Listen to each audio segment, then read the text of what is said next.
हमारा देश ने संविधान को अंगीकार किया था। आप सभी जानते हैं कि 15 अगस्त 1947 को जब देश आज़ाद हुआ तो हमारा कोई संविधान नहीं था। हम गुलामी की जंजीरों में जकड़े हुए थे और आज़ादी के परवानों ने राष्ट्रपिता महात्मा गांधी के निर्देशन में इस देश को आज़ाद कराने के जो आंदोलन चलाया और इतनी महान विभूतियाँ इस देश को आज़ाद कराने के लिए चली गई, तो उसका एक ही उद्देश्य था कि हमारा देश इन गुलामी की जंजीरों से निकले, ये गुलामी की जंजीरें टूटे, हम खुली हवा में सांस ले सकें। और वो दिन 15 अगस्त 1947 को आया। देश को आज़ाद होने के बाद में चूँकि अंग्रेज़ों के नियम कानून चल रहे थे, ये महसूस किया गया कि अपने देश का संविधान होना चाहिए, एक विधान को क्या अधिकार हैं, हमारे क्या कर्तव्य हैं, उसके बारे में हमारा कोई डॉक्यूमेंट होना चाहिए। उस वक्त की सरकार ने, चूँकि 1947 में पंडित जवाहरलाल नेहरू प्रधानमंत्री थे, आप भली भांति जानते हैं कि उस वक्त हमारे देश का जो बजट था, जीडीपी जिसको कहते हैं, 1700 की थी, मात्र 1760,000 करोड़। आज तो लाखों हजार करोड़ की है। उस वक्त सीमित साधन थे, देश गुलामी से बाहर निकला था, तो महसूस किया गया कि हम अपना संविधान बनाएं, अपने नियम बनाएं, अपने कानून बनाएं।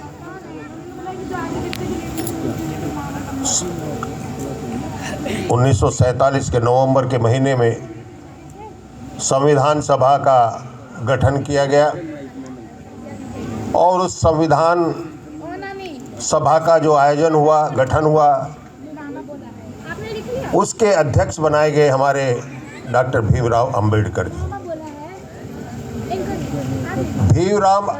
भीमराव अंबेडकर जी ने इस संविधान की प्रस्तावना को लिखा।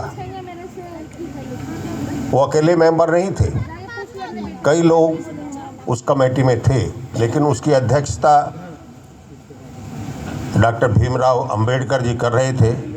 तो आज भी हम यही कहते हैं कि हमारा संविधान बाबा भीमराव अंबेडकर जी ने लिखा। 26 नवंबर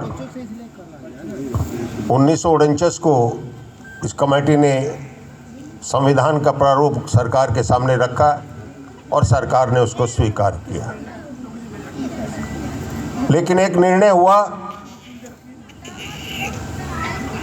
कि 26 नवंबर को जो संविधान हमारी संविधान सभा ने दिया है,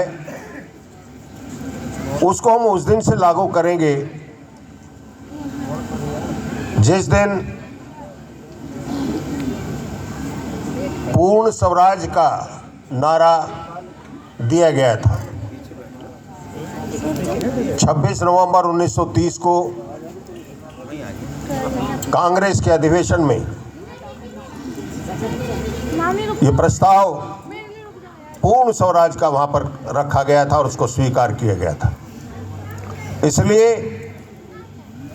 ये जो 26 नवंबर के बजाय 26 जनवरी 1950 को हमारा संविधान हमारी सरकार ने अंगीकार किया। इसलिए उस दिन हमारे डॉक्टर राजेंद्र प्रसाद जी हमारे राष्ट्रपति बने और हमारी ये परंपरा निरंतर चल रही है। हम हर वर्ष गणराज्य दिवस को भी मनाते हैं, जो 26 जनवरी के रूप में मनाया जाता है। हम अपना स्वतंत्रता दिवस भी मनाते हैं, जो 15 अगस्त को हम मनाते हैं। ये इसलिए हम मनाते हैं कि हमें उन लोगों की याद रहे जिनकी वजह से हमें आज़ादी मिली। अभी यहाँ एक गीत गुनगुनाया जा रहा था, वो ऐसे गीत थे जिनको गाते हुए लोग फांसी के फंदे पर चले गए। उनकी कुर्बानी कितने लोगों की कुर्बानी है, हम कुछ लोगों को याद करते हैं। इतिहास में जिन लोगों के नाम हैं जो हमको पढ़ाया गया, उतने ही नाम शायद हम जानते हैं, लेकिन कुछ ऐसे लोग भी हैं जिन्होंने अपनी चुपचाप अपनी जान भी दे दी और इस देश के लिए कुछ करके गए हैं। उनको भी मैं अपनी श्रद्धांजलि अर्पित करता हूं कि जो ऐसे बंधु जिनका कहीं इतिहास में नाम नहीं है लेकिन स्वतंत्रता आंदोलन के सिपाही रहे हैं और इस देश की आज़ादी में उनकी भागीदारी रही है। मैं आज इस मंच से यहाँ पर जो आयोजक हैं उनमें कुछ मेहमान हमारे बैठे हैं, हमारे प्रधान जी बैठे हैं बलवीर जी, अरे आप आ जाओ ना, आ जाओ ऊपर। जेपी माथुर साहब, राजेश पांचाल जी, बलबीर जी, सुरेश सोलंकी जी, अशोक जी, धर्म सिंह जी, फतेह सिंह जी, दया प्रकाश जी, दिनेश मिस्त्री जी, अमन गौड़ जी, निरंजन लाल जी, जगदीप नारायण, उदय भान जी, अवधेश जी और राजेंद्र जी, इन लोगों का सहयोग इस आज के कार्यक्रम को रहा है। मैंने 26 जनवरी का एक छोटा सा इतिहास जो इतिहास में है वो आप लोगों को बताने का प्रयास किया कि हम 26 जनवरी का आयोजन क्यों करते हैं। आज के दिन हम अपनी शक्ति का प्रदर्शन भी करते हैं। हमारे सैनिक, हमारे जाबाज सिपाही जो सीमाओं पर खड़े रहते हैं, वो किस तरह के हथियारों का उपयोग करते हैं, किस तरह की तोपों का इस्तेमाल करते हैं, किस तरह के ब्रह्मोस्त्र का जो प्रयोग वो करते हैं, वो किस तरह के हैं। आज के दिन हम अपनी शक्ति का प्रदर्शन राजपथ पर, राजपथ अब चूँकि पुराना नाम है, कर्तव्य पथ उसको कहा जाता है, कर्तव्य पथ पर आज पूरे साज सज्जा के साथ हमारे सैनिक अपने कर्तव्य दिखाते हैं। और हमारी सैन्य शक्ति क्या है कि हम दुनिया को दिखाते हैं। सैन्य शक्ति का अभी आपने देखा होगा, कुछ दिन पहले मई के महीने में पिछले साल जो पहलगांव में हुआ था, कितना विभत्स कांड हुआ था। हमारे 26 निर्दोष भाइयों को धर्म के नाम पर मार दिया गया, नाम पूछ करके मारा गया। आप हिंदू हैं, मुसलमान हैं तो कलमा पढ़ करके बताइए। कलमा नहीं पढ़ा, कहा हिंदू है तो ट्रिगर दबा दिया। परिवार के सामने, पत्नी के सामने, पत्नी की गोद में लोगों ने दम तोड़ दिया। लेकिन इन्हीं बहादुर सैनिकों ने, जो हमारा पराक्रम सिंदूर चला, उसमें पाकिस्तान को मुंह तोड़ जवाब दिया। चूँकि पाकिस्तान, इसलिए कह रहा हूँ कि आतंकी जो भेजता है वो पाकिस्तान भेजता है, वहीं से आते हैं इन्फिल्ट्रेट करके, सीमाओं से अंदर आते हैं। और उन्होंने ये जघन्य कांड किया था, उसका बदला हमारे बहादुर सैनिकों ने लिया। और वो 4 जो आतंकी थे उनको भी वहाँ पर ढेर कर दिया। और आगे कहा कि सिंदूर अभी ख़त्म नहीं हुआ है, ये जारी है। अगर फिर से प्रयास किया तो अगला वार पाकिस्तान के अंदर जाकर के होगा, ये हमारे सरकार ने कहा। हमें अपनी सीमाओं की सुरक्षा भी करनी है, हमें अपने अधिकारों की रक्षा भी करनी है, हमें अपने समाज की रक्षा भी करनी है। हमारा समाज विश्वकर्मा पांचाल समाज गुड़गांव में काफ़ी संख्या में रहता है। मैं तो समझ रहा था शायद गुड़गांव परली तरफ ही है, उधर उस रोड के पार जो अपना एक्सप्रेस वे बना है, मैं उधर ही समझ रहा था। लेकिन जब मैं चला तो चलता ही चला गया, मुझे इधर भेज दिया। मैंने कहा इधर कहाँ जा रहे हैं, तो रास्ता मुझे गलत लग रहा है। लेकिन कहा कि नहीं, मैंने किसी से पूछा ये एक पुल है यहाँ पर, मुझे नीचे उतार दिया हमारे गूगल भाई ने, उस सड़क के बराबर से नीचे उतर के मैं किसी दूसरे गांव में पहुंच गया। वहाँ जा कर के मैंने पूछा, भाई ये जो कार्ड है ये मुझे यहाँ जाना है। कह लीजिए आप गलत आ गए, इस पुल पर ऊपर से चढ़ जाओ। मैंने कहा मुझे नीचे उतार दिया भाई। लेकिन फिर भी मैंने प्रयास किया। मेरे यहाँ, मैं अपनी RWO का वाइस प्रेसिडेंट भी हूँ। हमारे यहाँ 26 जनवरी का आज का कार्यक्रम आयोजित था। 1 घंटा मैं वहाँ रहा। मैंने उनसे माफ़ी मांगी कि भाई मुझे गुड़गांव जाना है, हमारे भाइयों का एक प्रोग्राम है, सब लोग वहाँ बैठे होंगे, इंतज़ार कर रहे होंगे, तो मैं जाऊँगा। तो मैं ये कहना चाहता हूँ कि हमारे पांचाल समाज गुड़गांव में कम नहीं है। आज हम ये सेलिब्रेशन गार्डन में प्रोग्राम कर रहे हैं। आप लोगों का प्रयास कई सालों से चल रहा है कि हमको कोई ऐसी जगह मिल जाए जहाँ हम अपना भवन बना सकें, किराए की जगह पर हम काम ना करें, हमारा अपना भवन हो, वहाँ हम अब बैठ कर के अपने दुख दर्द की बात कर सकें। लेकिन वो प्रयास अभी तक हमारे सफल नहीं हुए। मैं समझता हूँ कि आज भी शायद